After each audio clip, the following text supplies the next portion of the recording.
What was your initial reaction to what we saw today? Well, the game really unfolded a lot like I thought it would. I expected them to give us their very best shot, and I think they did that. And as you know, the game was in doubt for a long time. In that regard, it reminded me of the A&M game. That A&M game, for those that didn't see it, it was 10-3, and Kent State had the ball on the plus 22-yard line right before the half with a chance to tie. That's when they threw their first interception. And then fast forward to the middle of the third quarter, it's 13-3. The game is still very much in doubt. They're again on that same plus 22-yard line, and that's when they throw their second interception. And that one was returned 85 yards. So that was the play of the game. Of course, the chance for them to make points in the process, A&M made 7 on the other end of the field. So it was really the difference in the game. That was what separated the two. And from that point forward, it was pretty much in the books. We've got a lot of questions to throw your way, Don. But first of all, offensive improvement. Of course, that's what everybody wanted to see today. And I know that's a general statement, offensive improvement. I thought we saw a lot of improvement in the run game. Again, how much of that is as a result of the opponent today? I didn't see any improvement from the passing game. I'll just be blunt. Tell me I'm wrong, Don. I'm not able to tell you that you're wrong because I didn't. There were some good things that I saw. Obviously, we made an effort to get the ball to number 3. So for the first time in 3 games, Tyrone Tracy was very involved with the pass offense. You could argue that he was just okay productive based on the number of targets that he had. We didn't ask Spencer to do a whole lot again. You know, we ran the ball. We did a pretty good job of staying ahead of the chains. Did a pretty good job protecting the ball, of course. I'm looking here now. Did we? Yeah, we officially had 1, and they officially had 1. Huh? We were even on turnovers. So I think you're right. You know, we played like we've played in the past on defense, and we ran the ball better. We expected to based on who the opposition was. The only thing that worries me a little bit, we ran for 212 yards, but belly pitch is what we used to call it. Think of 43 belly pitch. A counter look on that 3rd and 1. That was a great call by Brian. And, of course, we caught them with their pass down, and it was a run to the end zone. And that play, I think, was probably worth, 40 yards or more. So we had a big gainer there, and then one time late in the game, Goodson got loose again for another long gainer. So we didn't really consistently gain 5 and 6 yards like you'd hope. I think we did better up front than we had done in the previous 2 games, but there's still room for improvement. And you wouldn't expect us to be able to make monumental gains from one weekend to the next.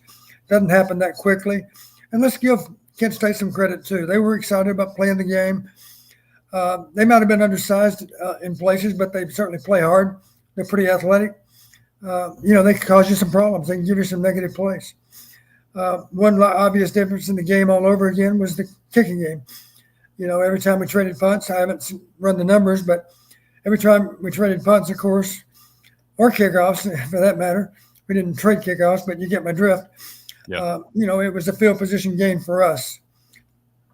They were so worried about Charlie Jones, they punted the ball away from him virtually the entire game. They kicked the ball away from him too, of course. And the only problem with that, when you're punting the ball down the field, you're getting the max distance on your punt, obviously, because you're going directly down the field. When you start punting it laterally, that really starts cutting into your yardage that you gain with the punt itself. Maybe you eliminate a big return, but you certainly give up some yards by punting the ball more across the field than down the field. Okay, this is I don't want to say the big elephant in the room, but again, maybe I'm pushing the panic button too fast here, Don. But do you see Ivory KellyMartin getting the football anytime soon? Well, it's safe to say if he's not in the doghouse at this moment, he's right next to the doghouse. I suspect he's in it. The first thing a running back learns, of course, is possession of the ball is sacred. You simply wake up at night with nightmares about coughing the ball up one time. And obviously we had our patients tested today. Luckily, we got one of them back, as I recall. thanks to number 84, heads up play on the part of Sam. But it's safe to say that ball security is an issue, and whether it's true or not, it plants the seed in the head of those defensive players. If he's carrying the ball, we can get it out for sure. And as a result of that, you get a stronger effort to get the ball out because they think there's a better chance to do so. And so 2 fumbles today for Ivory. And after the first fumble, I had tweeted out, I said, it's clear Ivory KellyMartin has a fumbling issue. I didn't think there was any doubt because you have a fumble week 1. And let's remember, Don, there was a fumble last week for Ivory that was overturned because his back was touching the ground before the ball came out. So I know he didn't technically fumble that time, but that's 4 times he's caught the ball up in like 2.5 games. So how does Kirk, or how does he earn his way out of the doghouse? Assuming he's in there now, because obviously we saw a lot of Gavin Williams as the game went on. How does he earn his way out? Well, one thing he has to do is demonstrate every day in practice that he's absolutely, positively serious about ball security. And there's an expression that most backfield coaches use, and it simply describes how you secure the ball. The description is high and tight. A lot of people assume you just put the ball in your belly, and that's not where you put it. You carry it higher up on your chest and tight to your chest. And of course, you got points of contact from your hands down to your elbow, and the ball is squeezed tightly against your breastplate. And of course, it's kind of hard for any back that's good on ball security to imagine that there's any kind of hit that can make the ball come out. We all know the reality is that maybe a perfect hit on the part of a defender might get the ball out versus any back. Nobody's never fumbled. They've all fumbled at one time or another, but certainly some fumble more often than others. And to be labeled as a fumbler is a real problem, because that means they're going to actually think they can get it out, which means they're going to try even harder than they otherwise would. Okay, so what we saw from Tyler Goodson, you talked about the pitch play that went for 46 yards. Of course, he had the other long touchdown run. His ability to make guys miss has been, in my opinion, just huge, because I still don't feel like the offensive line is consistently getting a good enough push and opening up holes. Are you seeing the same thing, Don? Well, today it's kind of hard to tell, when you're just sitting up in the seats, but I have to admit, I didn't have the advantage of looking from the end zone all day long. It looked like there were not a lot of large running lanes. It wasn't always only obvious as to where to run the ball. You had to kind of pick and choose your way. And of course, Tyler does a good job of that. He's got good vision. He's a pretty patient runner. He looks for a sliver of daylight and then he'll attack it. In the meantime, he protects the ball well. And let's not forget, he catches the ball very well too. So that's another plus for Tyler. He certainly catches the ball just fine. You're not afraid to throw him the ball from a check down standpoint, because he'll catch it and he'll know what to do with it after he does. We did see you talked about Tyrone, Don. So Tyrone ends up with 5 catches for 43 yards. Nico Reganey had 4 catches for 54 yards. Obviously, the longer throw there late. Gavin Williams actually ended up having 3 catches as well.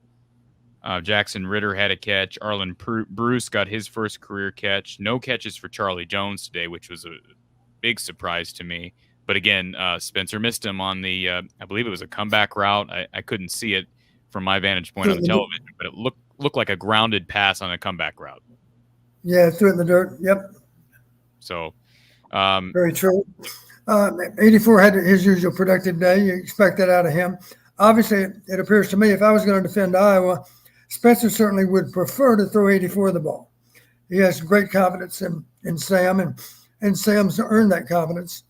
But of course, you need more than one go-to receiver, and hopefully Spencer feels strongly about someone maybe that we're not quite so aware of. It's obvious that he feels strong about Sam. I just don't know for sure who else he might feel that strong about right now. Probably Harlan. Before you came on, Don, I had made the comment, and again, maybe I'm jumping to conclusions here, but I made the comment that it's clear to me that the only guy that Spencer is ultimately comfortable with is Sam Laporta, because he seems to be the guy that's obviously generating the most targets, but especially when Spencer's in trouble, he seems to be the only last resort option, or it's a back, it's a check down to the back. Right. And so, I don't. My predictions heading into this game, Don, I wanted Iowa to be able to figure out how to run the ball better. I felt like they did that. Again, I understand where you're coming from with the big runs kind of influencing the final numbers, but that has to pay dividends for the passing game moving forward. My big question, and I have this noted, Don, as a question to you. It didn't feel to me, and I'd have to look back at the tape, but it didn't feel to me like Brian Ferentz really took advantage of the success on the ground with play action. Did you feel that? Like that you felt like there should have been a little bit more play action in this game? Yes. One word answer, yes. Obviously, if you're running the ball well, as a play caller, you should be thinking more about utilizing play action than in those games when you're struggling to run the ball. You may fool them early in the game if you're not running the ball well, but after a while, if you're not running the ball very well, they're going to pay less attention to play action.